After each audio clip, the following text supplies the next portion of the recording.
Hi hello ಎಲ್ಲರಿಗೂ ನಮಸ್ಕಾರ. Welcome to my YouTube channel Kannadati Kathasudhe. ನಾನು ನಿಮ್ಮ ರೂಪ ಕನ್ನಡತೆ. ದಯಮಾಡಿ ನಮ್ಮ ಚಾನಲ್ ಸಬ್ಸ್ಕ್ರೈಬ್ ಆಗಿ ಲೈಕ್ ಮಾಡಿ, ಕಮೆಂಟ್ ಮಾಡಿ, ಬೇರೆಯವ್ರಿಗೂ ಶೇರ್ ಮಾಡಿ. ಏತಕ್ಕೆ ನಿನ್ನನೆ ಬಯಸಿದೆ ಹೃದಯ ಭಾಗ 36. ನಗು ತಮಾಷೆಗಳ ಮಧ್ಯೆ ಊಟ ಮುಗಿಯಿತು. ನಡುವೆ ಕಳ್ಳ ನೋಟದ ವಿನಿಮಯ. ಎಲ್ಲರೂ ಊಟದ ನಂತರ ಹಾಲ್ನಲ್ಲಿ ಕುಳಿತಿದ್ರು. ಶಿವಪ್ರಸಾದ್ ಹೀಗೊಂದು ವಿಚಾರ ತೆಗೆದ್ರು. ಸತ್ಯ, ನಿಮ್ಮ ಋತ್ವಿಕೆಗೆ ನಮ್ಮ ಸ್ಥಾನ ಕೊಟ್ಟು ನಿಮ್ಮ ನಮಿತಾನ ನಮ್ಮ ಸಾಕೋಗೆ ಜೋಡಿ ಮಾಡೋಣ ಅಂತ ಅಡಿಕೆಯಲ್ಲೇ ಬಾಯಿಗೆ ಹಾಕೋತಾ ನೋಡಿದ್ರು ಶಿವಪ್ರಸಾದ್. 4 ಜನರ ಕಣ್ಣುಗಳು ಮಿಂಚಿದ್ವು. ಅದಕ್ಕೇನಪ್ಪ ನೀವು ಹಿಂಗೆ ಹೇಳಿದ್ರು ಹಾಗೆ. ಸತ್ಯಪ್ರಕಾಶ್ ಒಪ್ಪೆ ಬಿಟ್ರು. ಅಪ್ಪ ಅವರಿನ್ನೂ ಓದ್ತಾ ಇದ್ದಾರಲ್ವಾ, ಇವಾಗ ಇದೆಲ್ಲ ಯಾಕೆ, ಅವರಿಗೂ ಮುಜುಗರ ಮಾಡಬೇಡಿ. ನಾರಾಯಣ್ ಗಂಭೀರವಾಗಿ ನೋಡಿದ್ರು. ಅದು ಹಾಗಲ್ವೋ, ಅವರಿಗೆ ಓಡಾಟ ಇಟ್ಕೊಂಡ್ರೆ ಮದುವೆ ಆದಮೇಲೆ ಹೊಂದಿಕೊಳ್ಳೋಕೆ ಕಷ್ಟ ಆಗಲ್ಲ ಅಂತ ಅವರ ಮಾತಿಗೆ ಎಲ್ಲರೂ ಹೂಗುಟ್ಟಿದ್ರು. ನಮ್ಮಿ, ಋತು, ನಿಮ್ಮ ಅಭಿಪ್ರಾಯ ಏನು?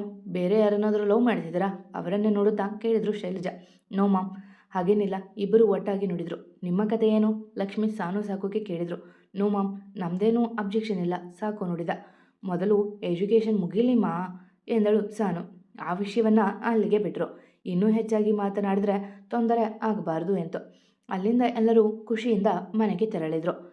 ಇತಿ ಸಮೃದ್ಧ್ ಎಲ್ಲ ಕಡೆಯಿಂದಲೂ ಖುಷಿಯಾಗಿ ಇದ್ರು. ಸಮೃದ್ಧ್ ಆಫೀಸ್ಗೆ ಹೋಗದೆ ಮನೆಯಿಂದಲೇ ಕೆಲಸ ಮಾಡ್ತಿದ್ದ, ಅಥವಾ ಸಾರ್ಥಕ್ ಸಮರ್ಥ್ಗೆ ಕೆಲಸ ವಹಿಸಿದ್ದ. ಅತ್ಯಂತ ತುರ್ತು ಇದ್ದಾಗ ಮಾತ್ರ ಬೆಳಗ್ಗೆ ಹೋಗಿ ಮಧ್ಯಾಹ್ನ ಬರುತ್ತಿದ್ದ. ಮಾನು ನಿತಿನ್ ಸ್ಥಿತಿ ನೋಡಿ ಮೆತ್ತಗಾಗಿದ್ಲು, ಅಥವಾ ಸದ್ಯದ ತಯಾರಿ ಮಾಡುತ್ತಿದ್ಲೇನೋ. ತಿಂಗಳುಗಳ ನಂತರ ಇವತ್ತು RO ಫೈನಲ್ ವೆರಿಫಿಕೇಷನ್ ಇದೆ. ಹೆಲ್ತ್ ಡಿಪಾರ್ಟ್ಮೆಂಟ್ ಅವರು ಬರ್ತಾರೆ. ನಾನು ಹೋಗ್ತೀನಿ. ನಾಳೆ ಅಲ್ವಾ 5ನೇ ತಿಂಗಳ ಚೆಕಪ್ ಇರೋದು ಎಂದು ಕನ್ನಡಿ ಮುಂದೆ ನಿಂತು ಟೈ ಬಿಗಿ ಮಾಡುತ್ತಿದ್ದ. ಹಾಂ, ಹೋಗಿ ಬನ್ನಿ. ನನಗೂ ಬರೋಕೆ ಆಸೆ, ಆದರೆ ಆಗಲ್ಲ. ಬಟ್ ಅದರ ಲಾಂಚ್ ಫಂಕ್ಷನ್ಗೆ ನಾನಂತೂ ಬರಲೇಬೇಕು. ನಾಳೆ ಸ್ವಲ್ಪ ಶಾಪಿಂಗ್ ಮಾಡೋಣ. ಈ ಬಟ್ಟೆಗಳು ಟೈಟ್ ಆಗ್ತಿವೆ. ಅವಳ ತಲೆ ಬಾಚುತ್ತಾ ನೋಡಿದ್ಲು. ಹೊಟ್ಟೆ ಕೊಂಚ ಮುಂದೆ ಬಂದಿತ್ತು. ಇನ್ನೂ 4 ತಿಂಗಳಿಗೆ ನನ್ನ ಪ್ರಿನ್ಸೆಸ್ ಬರ್ತಾಳೆ ಎಂದವ ಅವಳ ಹೊಟ್ಟೆಗೆ ಚುಂಬಿಸಿ ಅವಳ ಹಣೆಗೊಂದು ಮುತ್ತು ರವಾನಿಸಿದ. ಬರ್ತಾಳೆ, ಆದರೆ ಅವಳು ಬಂದಮೇಲೆ ನನ್ನ ನಿರ್ಲಕ್ಷ್ಯ ಮಾಡದೇ ಇದ್ರೆ ಸಾಕು. ಮುಖಗಂಟೆಗೆ ನೋಡಿದ್ಲು. ನನ್ನ ಮೊದಲ ಮಗುನ ನಾನು ಹೇಗೆ ಮರಿತೀನಿ? ಇನ್ನೂ 10 ಮಕ್ಕಳಾದರೂ ಚೆನ್ನಾಗೇ ನೋಡ್ಕೋತೀನಿ. ಕಣ್ಣೊಡೆದು ತಬ್ಬಿದ. ಇದಕ್ಕೇನು ಕಡಿಮೆ ಇಲ್ಲ, ಹೊರಡಿ, ಟೈಮ್ ಆಗುತ್ತೆ ಎಂದು ನಗು ಮುಖದಿ ಕಳುಹಿಸಿಕೊಟ್ಲು. ಓಕೆ ಬಾಯ್, ಹುಷಾರು ಎಂದವ ಕಂಪನಿ ಕಡೆಗೆ ನಡೆದ. ಅವಳಿಲ್ಲದೆ ಕೆಲಸ ಮಾಡಲು ಮನಸ್ಸಿಲ್ಲ. ಆದರೂ ಕನಸಿನ ಪ್ರಾಜೆಕ್ಟ್ ಲಾಂಚ್ ಮಾಡುವ ಖುಷಿಯಿಂದ ಇದ್ದ. ಹೆಲ್ತ್ ಡಿಪಾರ್ಟ್ಮೆಂಟಿಂದ ಒಪ್ಪಿಗೆ ಸಿಕ್ಕಿತ್ತು. ಸ್ಯಾಂಬಾ, ಇದೇ ಖುಷಿಗೆ ಪಾರ್ಟಿ ಮಾಡೋಣ. ಮಾನು ಸಮೃದ್ಧನ ಕೇಳಿದ್ಲು ಎಲ್ಲರ ಸಮ್ಮುಖದಲ್ಲಿ. ನೋ ಮಾನು, ನಾನು ಮನೆಗೆ ಹೋಗಬೇಕು ಎಂದ. ಅವಳ ಜೊತೆ ಇದ್ದರೆ ಅನಾವಶ್ಯಕ ತೊಂದರೆ. ಪ್ಲೀಸ್ ಸರ್, ಪ್ರಾಡಕ್ಟ್ ಓಕೆ ಆದದರ ಖುಷಿ ಮತ್ತು ಇತಿ ಮ್ಯಾಮ್ ಸ್ವೀಟ್ ನ್ಯೂಸ್ ಕೊಟ್ಟ ಖುಷಿಗೆ ಟ್ರೀಟ್ ಎಂದ ಒಬ್ಬ ಎಂಪ್ಲಾಯ್. ಎಲ್ಲರೂ ಕೇಳಿದರು. ಓಕೆ, ನೀವೆಲ್ಲ ಎಂಜಾಯ್ ಮಾಡಿ, ಬಟ್ ನಾ ಡ್ರಿಂಕ್ಸ್ ಮಾಡಲ್ಲ ಎಂದವ ಎಲ್ಲರಿಗೂ ಲೀವ್ ಕೊಟ್ಟು ಮನೆಗೆ ಕಳುಹಿಸಿದ. ಸಂಜೆ 6ಕ್ಕೆ ಎಲ್ಲರಿಗೂ ಹತ್ತಿರದ ಪಬ್ಬೊಂದರಲ್ಲಿ ಬರೋಕ್ಕೆ ಹೇಳಿದ್ದ. ಇವತ್ತು RO ಓಕೆ ಆದ ಖುಷಿಗೆ ಪಾರ್ಟಿ ಕೇಳ್ತಿದ್ದಾರೆ. ನಾನು ಓಕೆ ಅಂದಿದ್ದೀನಿ. ಸಂಜೆ 8 ಗಂಟೆ ಹೊತ್ತಿ ಬರ್ತೀನಿ ಎಂದು ಸ್ಟೈಲಿಶ್ ಆಗಿ ರೆಡಿಯಾಗುತ್ತಿದ್ದ. ನಿಮಗೆ ಮದುವೆ ಆಗಿದೆ, ಇಷ್ಟು ಚಂದ ರೆಡಿಯಾಗಿ ಯಾರನ್ನು ಮೆಚ್ಚಿಸಬೇಕು? ಅವನ ಬಟ್ಟೆ ನೋಡಿದ್ಲು. ಯಾರನ್ನೂ ಅಲ್ಲಮ್ಮ, ಅಪರೂಪಕ್ಕೆ ಪಬ್ಗೆ ಹೋಗ್ತಿದ್ದೀನಲ್ವಾ, ನಿಂಗೆ ಬೇಡ ಅಂದರೆ ಬೇಡ ಬಿಡು ಎಂದ. ಇಲ್ಲ, ನೀವು ಹೋಗಿ ಬನ್ನಿ, ನಾನು ತಮಾಷೆ ಮಾಡಿದ್ದಷ್ಟೆ ಎಂದು ನಗುತ್ತಾ ತಾನೇ ಮುಂದಾಗಿ ಫಾರ್ಮ್ ಹಾಕಿ ಕಳಿಸಿದ್ಲು. ಪಬ್ಬಿನಲ್ಲಿ ಒಂದಿಷ್ಟು ಜನ ಕುಡಿಯುತ್ತಾ ಕುಳಿತಿದ್ರೆ ಮತ್ತೊಂದಷ್ಟು ಜನ ಕುಣಿಯುತ್ತಾ ಇದ್ದರು. ಅದಾಗಲೇ ಕುಡಿದು ತೂರಾಡುತ್ತಿದ್ರು. ಕಮನ್ ಸ್ಯಾಮ್, ನಿಂಗೆ ಇದೆಲ್ಲ ಹೊಸದಾ? ಮೈ ಮೇಲೆ ಬಿದ್ದು ಕೇಳಿದ್ಲು ಮಾನು. ನೋ ಮಾನು, ನೀನು ಬೇಕಿದ್ರೆ ಕುಡಿ, ನಾನು ಕುಡಿಯಲ್ಲ ಎಂದವ ಜ್ಯೂಸ್ ಹೀರುತ್ತಿದ್ದ. ಅವನ ಬಿಟ್ಟು ಬಂದವಳು ನಗುತ್ತಾ ಅಲ್ಲೇ ಇದ್ದ ವೇಟರ್ ಕೈಗೆ 2010 ನೋಟುಗಳ ಕೊಟ್ಲು. ಕಾರಣ ಅವನು ಕುಡಿಯುತ್ತಿದ್ದ ಜ್ಯೂಸ್ಗೆ ಮತ್ತು ಬರುವ ಮಾತ್ರ ಹಾಕಿದ್ದಕ್ಕೆ.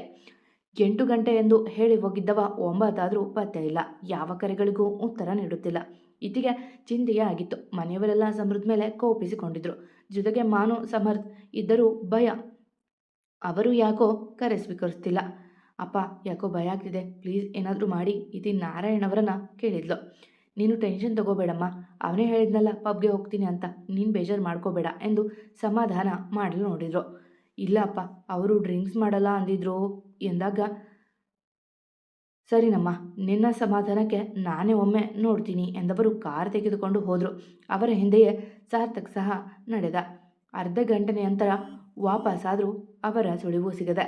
ಏನು ಹುಡುಗಿ, ಒಬ್ಬಳೇ ಹೋಗ್ತಿದೆಯಾ? ಕಂಪ್ನಿ ಕೊಡ್ಲಾ? ಫ್ರೆಂಡ್ ಮನೆಯಿಂದ ಕಂಬೈನ್ ಸ್ಟಡಿ ಮುಗಿಸಿ ಬರುತ್ತಿದ್ದ ಸಾನುವಿನ ಸ್ಕೂಟಿ ಹಿಂದೆ ಬರುತ್ತಾ ನುಡಿದರಿಬ್ಬರು ಪೊರಕಿಗಳು. ನೋ ಥ್ಯಾಂಕ್ಸ್ ಎಂದು ತನ್ನ ಸ್ಪೀಡ್ ಜಾಸ್ತಿ ಮಾಡಿದ್ಲು. ಹೋ ಪರವಾಗಿಲ್ಲ, ಹಕ್ಕಿ ಜೋರಿದೆ ಎಂದವ ಅವಳನ್ನು ಅಡ್ಡಗಟ್ಟಿದ. ಬಿಡು ದಾರಿನ, ನಾನ್ಯಾರು ಅಂತ ಗೊತ್ತಾ ಎಂದು ರೋಪ್ ಹಾಕಿದ್ಲು. ಗೊತ್ತು ಚಿನ್ನಿ, ಹುಡುಗಿ ಅಲ್ವಾ ಎಂದವ ಬೈಕ್ ಹಿಡಿದು ಅವಳ ಸ್ಕೂಟಿ ಹ್ಯಾಂಡಲ್ಗೆ ಕೈ ಇಟ್ಟ. ಲೋ, ನನ್ನ ಪಾಟೀಲ್ ಮನೆಯ ಮಗಳು, ಸಮೃದ್ಧ ಪಾಟೀಲ್ ತಂಗಿ ಎಂದು ಆಕ್ಸಿಲೇಟರ್ ಎಳೆದವಳು ಜೋರಾಗಿ ಹೋಗಲು ನೋಡಿದ್ಲು. ಇನ್ನೊಬ್ಬ ಅವಳ ಸ್ಕೂಟಿ ಹಿಂದೆ ಬಿಗಿಯಾಗಿ ಹಿಡಿದ. ನಿನ್ನಂಥವ್ರನ್ನ ಎಷ್ಟು ನೋಡಿಲ್ಲ ಎಂದವ ಅವಳನ್ನು ಬೀಳಿಸಲು ನೋಡಿದ. ಅಷ್ಟರಲ್ಲಿ ಅವಳ ಮುಂದೆ ಕಾರ್ ನಿಂತಿತ್ತು. ಅಲ್ಲಿದ್ದವ ಋತ್ವಿಕ್. ಏನಪ್ಪ, ಹುಡುಗಿ ಚೆನ್ನಾಗಿದ್ದಾಳಾ ಎಂದು ಕಾರ್ ಎಳಿದ. ಹ್ಞೂ ಗುರು, ಸಖತ್ತಿದ್ದಾಳೆ ಎಂದವ ಅವಳ ಕೆನ್ನೆಗೆ ಸವರಲು ಹೋದಾಗ ಅವನ ಕೈ ತಿರುಚಿ ಬಿಟ್ಟ ಋತ್ವಿಕ್. ಇಬ್ಬರಿಗೂ ಚೆನ್ನಾಗಿ ಥಳಿಸಿ ಓಡಿಸಿದ್ದ. ಅಲ್ಲರಿ, ನಿಮ್ಮ ತಲೆಯಲ್ಲಿ ಬುದ್ಧಿ ಇದೆಯಾ? ಇಷ್ಟೊತ್ತಲ್ಲಿ ಬರುವಾಗ ಸ್ಕೂಟಿ ಬದಲು ಕಾರ್ ತರಬೇಕಲ್ವಾ, ಅಥವಾ ಯಾರನ್ನಾದರೂ ಕರೆತರಬೇಕಲ್ವಾ ಎಂದು ಬೈಯುತ್ತಿದ್ದ. ನಾನೇನಾದರೂ ನಿಮ್ಮ ಸಹಾಯ ಕೇಳಿನೇನ್ರಿ? ಹೋಗ್ರಿ, ನಾನು ನನ್ನ ಕಾಪಾಡ್ಕೋತಿದ್ದೆ ಎಂದಳು. ಅವ ಸಿಟ್ಟಿನಿಂದ ಕಾರ್ ಹತ್ತಿದ. ಓಡಿ ಹೋಗಿ ಅವನ ಪಕ್ಕ ಕುಳಿತಳು. ಈಗ್ಯಾಕೆ ಬಂದಿದ್ದು ಎಂದ. I love you. ಅವನ ತಬ್ಬಿ ನೋಡಿದ್ದೇ ಬಿಟ್ಲು. ಐ ಲವ್ ಯು ಟು ಎಂದವ ಅವಳನ್ನು ಇನ್ನಷ್ಟು ಬಿಗಿಯಾಗಿ ತಬ್ಬಿದ. ಒಂದಷ್ಟು ಸಮಯ ಹಾಗೆ ಎದ್ದವರು ಮನೆಯ ಕಡೆಗೆ ತೆರಳಿದ್ರು. ಇಶಿ, ನೀನನ್ನು ಕ್ಷಮಿಸಲ್ವೇನೆ? ನಿತಿನ್ ಇಶಿತಾಳ ಮನೆಗೆ ಅವಳ ನೋಡಲು ಬಂದು ಇಶಿತಾಳನ್ನ ಪ್ರಶ್ನಿಸುತ್ತಿದ್ದ ನಿತಿನ್. ಅವಳಿಗೀಗ 3.5 ತಿಂಗಳು. ಅಪ್ಪ ಜಯರಾಮ್ ನೇತ್ರಾವತಿ ಎದುರೇ ಕೇಳುತ್ತಿದ್ದಾನೆ. ಅವನು ಸಂಪೂರ್ಣ ಗುಣಮುಖವಾಗಿದ್ದಾನೆ. ಕ್ಷಮೆ? ವ್ಯಂಗ್ಯವಾಗಿ ನಕ್ಕಳು.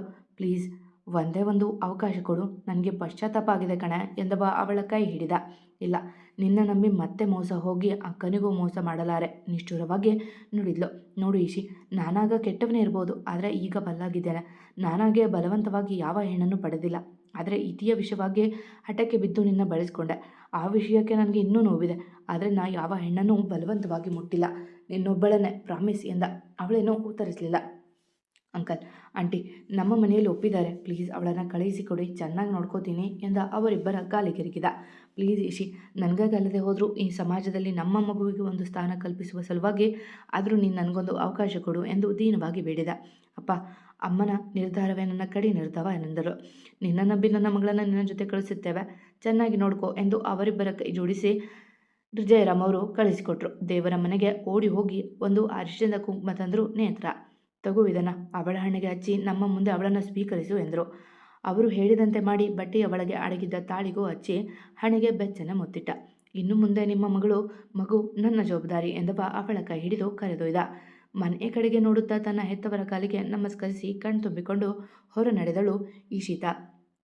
ಹಾಯ್, ಯಾವುದೋ ಅನ್ನೋನ್ ನಂಬರಿಂದ ಮೆಸೇಜ್ ಬಂದಿತ್ತೋ ನಮಿತಾಳಿಗೆ. Hello, who is this? ಇವಳು ಟೈಪಿಸಿ ಕಳಿಸಿದ್ಲು. ನೋಡಿ, ಗೆಸ್ ಮಾಡಿ ಎಂದು ಆತ ಕಡೆಯಿಂದ ಬಂದಿತು. ಯಾರು? ಕ್ಲೂ ಕೊಡಿ ಎಂದು ಕೇಳಿದ್ಲು. ಇಲ್ಲಪ್ಪ, ನಾಳೆವರೆಗೂ ಟೈಮ್ ಇದೆ, ಗೆಸ್ ಮಾಡಿ. ಹೋಗ್ರಿ, ನನಗೆ ಬೇಕಾಗಿಲ್ಲ ಎಂದವಳು ಅವರ ಪ್ರೊಫೈಲ್ ಚೆಕ್ ಮಾಡಿದ್ಲು. ಏನೂ ಕ್ಲೂ ಸಿಗಲಿಲ್ಲ. ಡಿಪಿಗೆ ಫೋಟೋವನ್ನು ಹಾಕಿಲ್ಲ. ಇದು ಯಾರಪ್ಪ? ಅನ್ನೋ ನಂಬರ್ ಅನಾಮಿಕ ಎಂದುಕೊಂಡು ತನ್ನ ಕೆಲಸದ ಕಡೆ ಗಮನ ಹರಿಸಿದ್ಲು. ಸಮೃದ್ಧಿಗೆ ಹೆಸರುವಾದಾಗ ಯಾವುದೋ ಹೋಟೆಲ್ನಲ್ಲಿದ್ದ. ಅವನ ಪಕ್ಕ ಮಾನು ಮಲಗಿದ್ಲು. ಅವಳ ಬಟ್ಟೆ ಅಸ್ತವ್ಯಸ್ತವಾಗಿತ್ತು. ಇವನ ಮೈ ಮೇಲೆ ಶರ್ಟ್ ಇರಲಿಲ್ಲ. ಮಾನು ಗಾಬರಿಯಿಂದ ಎಚ್ಚರಿಸಿದ. ಏನಾಯಿತು ಸ್ಯಾಮ್? ಕಣ್ಣು ಜುತ್ತ ಎದ್ಲು. ವಾಟ್ ಈಸ್ ದಿಸ್ ನಾನ್ಸೆನ್ಸ್ ಎಂದು ಅಬ್ಬರಿಸಿಬಿಟ್ಟ. ನಿಧಾನ, ಯಾಕಿರ್ತೀಯ? ನೀನೇ ಕುಡಿದಿದ್ದು ಜಾಸ್ತಿಯಾಗಿ ನನ್ನ ಕರೆದೆ, ನಾನು ಬಂದೆ ಶಾಂತವಾಗಿ ನುಡಿದಳು. ಕೆನ್ನೆಗೆ 4 ಬಿಟ್ಟರೆ ಸರಿ ಹೋಗುತ್ತೆ. ನಾನು ಕನಸಲ್ಲೂ ಇತ್ತಿಬಿಟ್ಟು ಬೇರೆಯವರನ್ನು ನೋಡಿಲ್ಲ. ಬೆಡ್ನಿಂದ ಮೇಲೆದ್ದು ಶರ್ಟ್ ತೋಟ. ಹಾಗಾದರೆ ಇದೆಲ್ಲ ಸುಳ್ಳ ಎಂದು ತನ್ನ ದೇಹದ ಮೇಲಿನ ಗುರುತುಗಳ ತೋರಿದ್ಲು. ಐ ಡೋಂಟ್ ನೋ ಎಂದವ ಅಲ್ಲಿಂದ ಹೊರಟ. ಸ್ಯಾಮ್, ನನ್ನ ಪರಿಸ್ಥಿತಿ ಏನು? ಎಲ್ಲ ಮುಗಿಸ್ಕೊಂಡು ಈಗ ದೂರ ಹೋಗ್ತೀಯಾ? ಮೊಸಳೆ ಕಣ್ಣೀರು ಸುತ್ತ ಅವನ ಹಿಂದೆಯೇ ಓಡಿದ್ಲು. ಅವನು ಮಾತನಾಡದೆ ಡ್ರೈವಿಂಗ್ ಮಾಡಿದ.